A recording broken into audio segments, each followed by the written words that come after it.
Hello, I'm Riley Bueller, and today I will be showing how to solve exam number 2, part 1A, kinetics. And in this problem, I've summarized it below.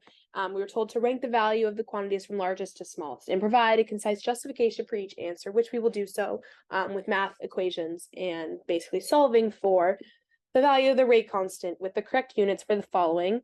Number 1, a first order reaction done at 13.2 degrees Celsius, which when ln(k) versus 1 over t is graphed, gives a straight line with equation y equals negative 0.3112x plus 1.01.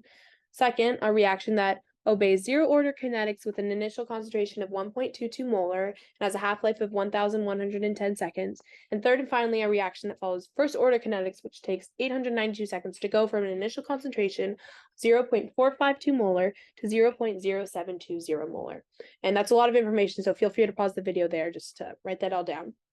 And we are going to be isolating reaction 1, 2, and 3, solving for the rate constant, which is K, and we will be doing so with these equations that are going to be given to us, deciding whether it is a first order or zero order reaction using the right equation, finding the variables that relate to the quantities given in the problem, such as T is time, T to the 1/2 is the half-life, the A of 0 is the initial concentration, A of T is the final concentration, and a few others that I'll explain on the way.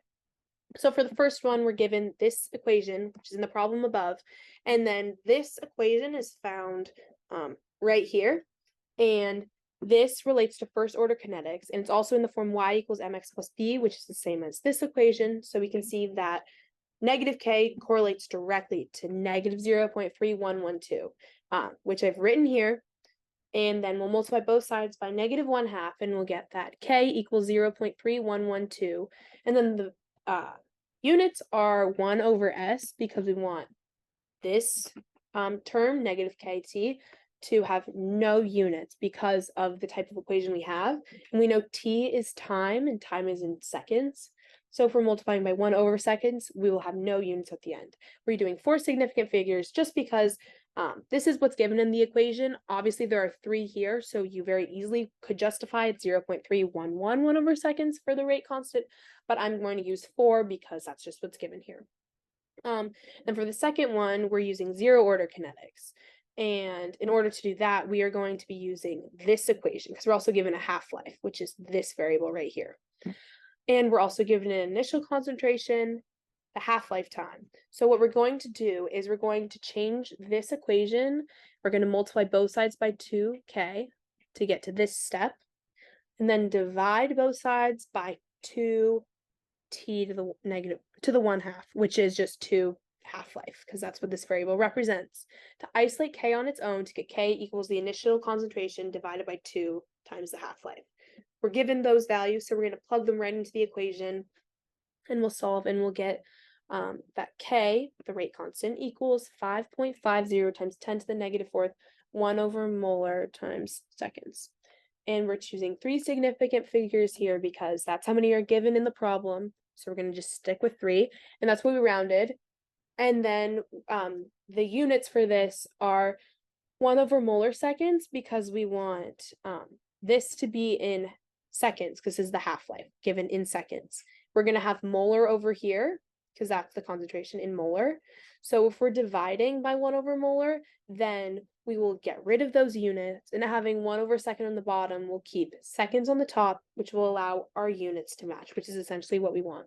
Also, for all zero-order reactions, the rate constant is 1 over molar seconds. So that is important to keep in mind.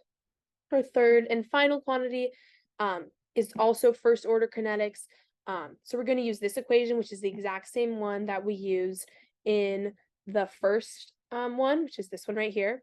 We're given an initial concentration, we're given a final concentration, we're given a time. So we're going to plug these values directly into our equation here to get this equation here. And then we're going to just solve this natural log, multiply by negative k, solve this natural log, add values together, subtract, divide. This is all explained here, so feel free to pause the video, but I'm not going to go over the math because it is just algebra. It has nothing to do with the science. So then we're going to get that k equals 2.06 times 10 to the negative 3, 1 over seconds. We're picking 3 significant figures because we only have 3 significant figures in these values given. We're picking 1/2 for the exact same reason as it was in the first quantity we were told to solve up here.